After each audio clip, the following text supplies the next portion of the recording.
Hello students, कैसे आप सब लोग। उम्मीद करता हूँ बहुत अच्छे होंगे।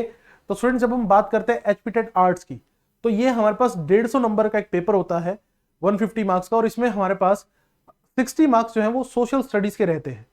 अगर आप ये पेपर क्वालिफाई करना चाहते हैं तो मिनिमम क्वालिफाइंग मार्क्स यहाँ पे 90 रहते हैं जनरल के लिए, 82 रहते हैं हमारे पास रिजर्व कैटेगरी के लिए। तो ओवरऑल ये सब सुनकर मुझे क्या पता चलता है कि अगर आपको ये पेपर क्रैक करना है तो आपको सोशल स्टडीज सेक्शन पे खास ध्यान देना होगा।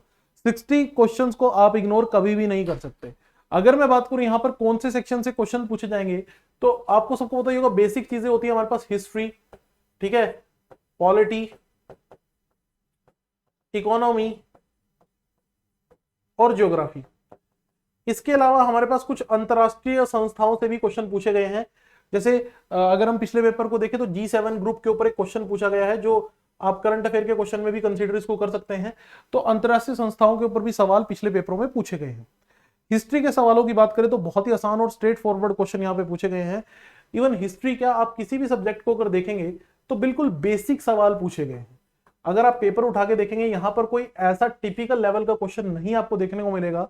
यहाँ पर केवल बेसिक सवाल ही पूछे गए हैं, और ये बेसिक सवाल अगर आप थोड़ा सा भी प्रिपेयर अच्छे से करें तो मतलब ही नहीं है कि आप ऐसा कोई भी क्वेश्चन हो जो आपको छोड़ना पड़े पेपर में। आप सारे क्वेश्चन, जितने भी क्वेश्चन होंगे सोशल स्टडी के, सारे अटेम्प्ट करने वाले हैं अगर आप थोड़ी सी प्रॉपर तैयारी के साथ पेपर में जो है वो जाएं।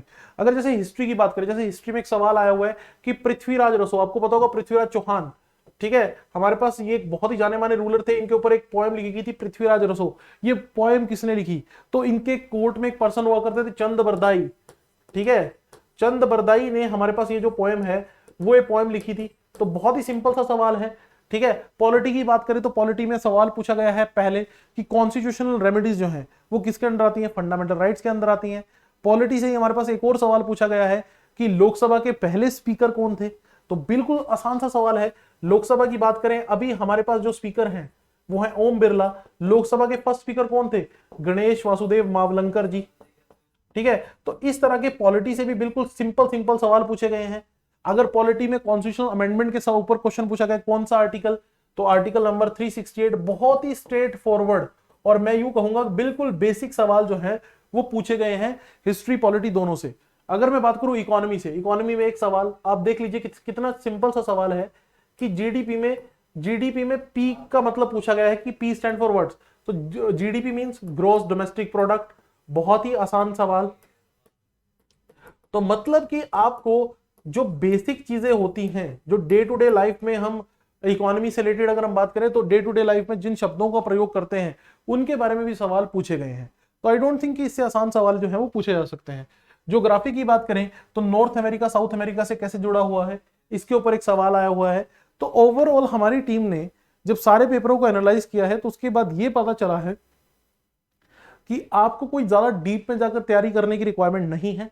आपको क्या करना है बच्चे, आपको सिर्फ बेसिक्स पे फोकस करना है और पिछले पेपरों को एनालाइज करते हुए ये देखना है कि कोई भूल ना हो जाए, कोई ऐसी चीज ना हो जाए जो हम छोड़कर जाएं। हमारी टीम जो है आने वाले टाइम में आपको फुल फ्लेज प्रिपरेशन भी कराने वाली है। उसके लिए जल्दी ही हमारे जो कोर्सेज की अनाउंसमेंट है वो हो जाएगी, आप उनमें भी एनरोल कर सकते हैं। अगर आप अपने लेवल पर तैयारी कर रहे हैं तो आप प्लीज बेसिक्स को मिस मत कीजिए, ये हमारी आपसे रिक्वेस्ट रहेगी। तो उम्मीद करता हूं आपको यहां पर समझ आया होगा कि कैसे आपने प्रिपरेशन करनी है। Thank you students.